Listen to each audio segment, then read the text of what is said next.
Count Corla.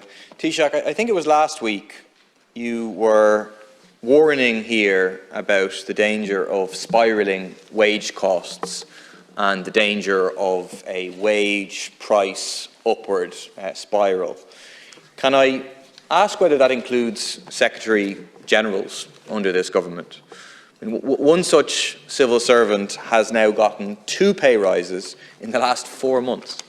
His wages have jumped more than €80,000 to almost €300,000, almost as much as the President of the United States, a 36% raise, while low-paid public sector workers are being told to make do with 1%, and private sector workers have to gear up for industrial action just to fight for a rate above above the rate of inflation.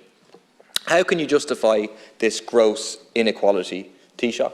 Will you act to cut the bloated salaries of those at the very, very top of the civil service, or at the very least, will you support similar rises for ordinary workers across both public and private sectors? Deputy Murphy, after Deputy Cleary, in terms of the actually, he was before you, Deputy Cleary was. There will be an expression of interest sought in terms of that post when it becomes vacant within the public service, along with the traditional way that post has been filled. I hear your acknowledgement of the public service that the current incumbent has performed over many, many years in different capacities within the public service on issues of key national importance and international importance as well, in terms of Europe, Brexit, Northern Ireland, as well as the economy, and that leads COVID-19. We have a good public service in this country overall. It has its weaknesses and its challenges, but the public servants in this country work in a committed way for the benefit of the country, I just want to put that on the record, and it's important. Deputy Murphy raised the issue in terms of wage price spiral. Wages have increased, that's okay, and as I said last week, if wages increase in line with productivity, that's okay.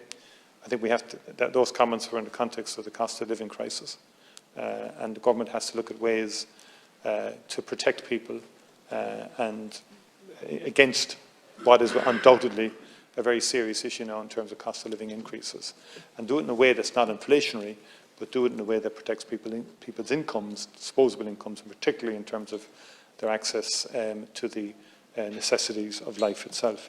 In relation to the Department of Health and the Secretary-General, I've been very clear about this. The Executive took a decision on this from a different perspective and looking at it through a different prism.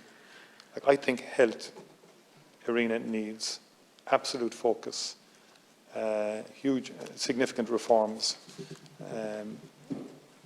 right across at all layers to really deal, of all departments. It has an enormous budget.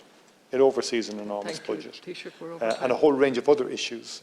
Apart from the firefighting of a whole lot of issues that arise every day, there needs to be a real fundamental paradigm shift in health. And we can agree or disagree.